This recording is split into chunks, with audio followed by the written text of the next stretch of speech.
तो असेल बोलत राहतो आणि रक्षा खडसेला आपण मंत्री करून ठेवलेला आहे. मंत्रीला काढलं पाहिजे, हे कुठेतरी थांबलं पाहिजे ना. तो उठल्या सुटल्या काहीतरी निर्णय करावा लागेल असं नाही. आणि रक्षा खडसे मंत्रिमंडळात आहे, एका घरात राहतात, एकमेकांना मदत करतात.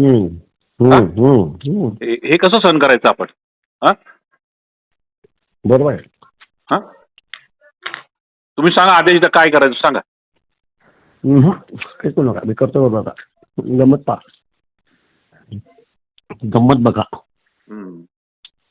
हे भाऊ अति झालं ना. प्रत्येक वेळेस काय नाही का तुमच्यावर येतो प्रत्येक वेळेस.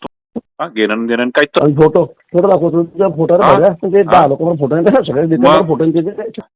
हे भाऊ काहीतरी आपण आक्रमक भूमिका घेतली पाहिजे आणि पार्टीला पण सांगितलं पाहिजे चालणार नाही, दुहेरी भूमिका चालणार नाही. एक तर मग रक्षाचा राजीनामा घ्या, आम्हाला हे फालतूपणा चालणार नाही.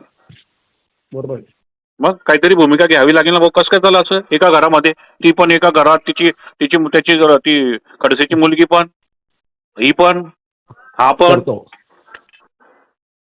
करतो काहीतरी इलाज करतो. जी भाऊ.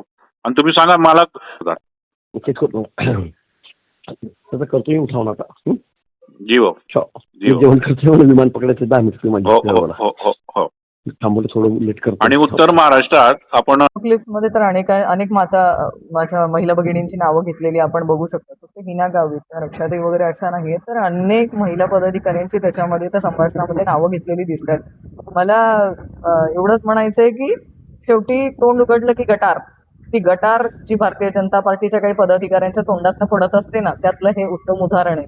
त्यांनी तोंड उघडल्यावरती फक्त गटारचा वास येतो ना गटार उघडली की, तसं ते वक्तव्य काही आहेत. आणि त्यांचं जर म्हणणं असेल की एका कुटुंबामध्ये आम्ही आहोत, रक्षाताई आणि आम्ही, तर ते अनेक कुटुंब आजही महाराष्ट्रामध्ये अशी आहेत की ते 2 पक्षांमध्ये विभागली गेलेली आहेत किंवा 3 पक्षांमध्ये विभागली गेलेली आहेत. त्याच्यामुळे खडसे म्हणून आम्ही काही वेगळे आहेत असं नाही.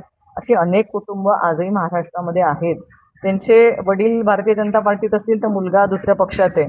त्यामुळे त्या रक्षाताई त्यांच्या पक्षाच्या निष्ठेने काम करतायत, मी माझ्या पक्षाच्या निष्ठेने काम करतायत. जिथे जिथे सरकार चुका करतायत तिथे तिथे मी माझ्या पक्षाची जबाबदारी म्हणून मी आवाज उठवण्याचं काम करतेच आहे. आणि रक्षाताई त्यांच्या पक्षाचे ध्येय धोरणं, त्यांच्या पक्षाचे विचारधारा घेऊन तळागाळापर्यंत त्या काम करतातच आहेत. त्याच्यामुळे आम्ही एकमेकींना सोबत असणे आहे की आम्ही आमच्या पक्षाला न्याय देतोय, हे आम्ही आमच्या पक्षाचं काम करून दाखवतो.